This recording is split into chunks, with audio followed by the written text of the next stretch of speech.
Amen, amen. Shalom, shalom, shalom, peuple de Dieu.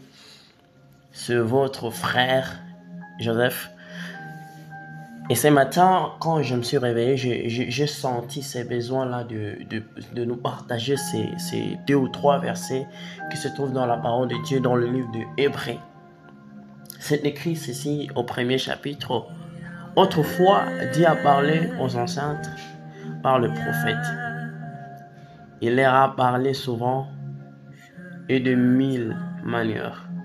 Maintenant, ces jours qui sont les derniers, Dieu nous a parlé par son Fils. C'est par ce Fils qu'il a créé le monde. C'est lui que Dieu a choisi pour entrer en possession de toutes choses. Toute la gloire de Dieu brille sur lui.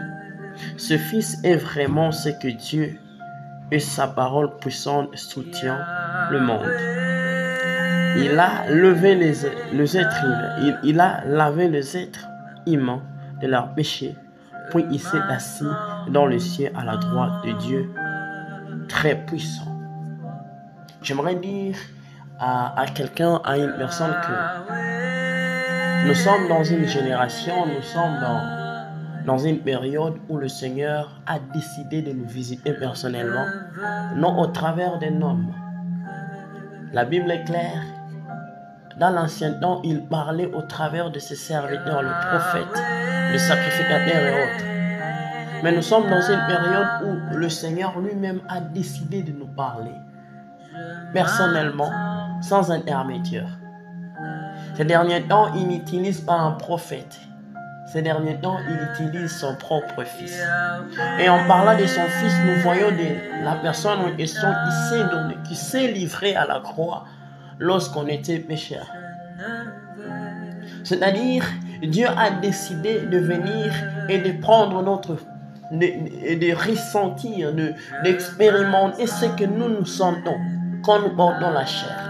Et ces derniers temps, il n'a pas envoyé, mais il s'est envoyé lui-même afin de démontrer son amour, mais aussi afin de nous donner une nouvelle façon d'être.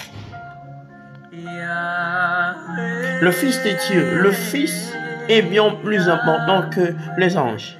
En effet, Dieu lui a donné un nom plus grand que leur nom.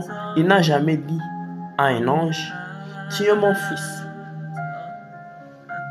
J'aimerais dire à quelqu'un, ce que l'auteur de ce livre veut nous dire, c'est tout simplement que Dieu est entré dans une dimension où il ne voulait plus envoyer quelqu'un pour nous. L'amour de Dieu était tellement annexé en lui qu'il a compris que la meilleure façon de les démontrer et de l'exploser ou de le répandre dans ce monde, c'est juste quand il va se présenter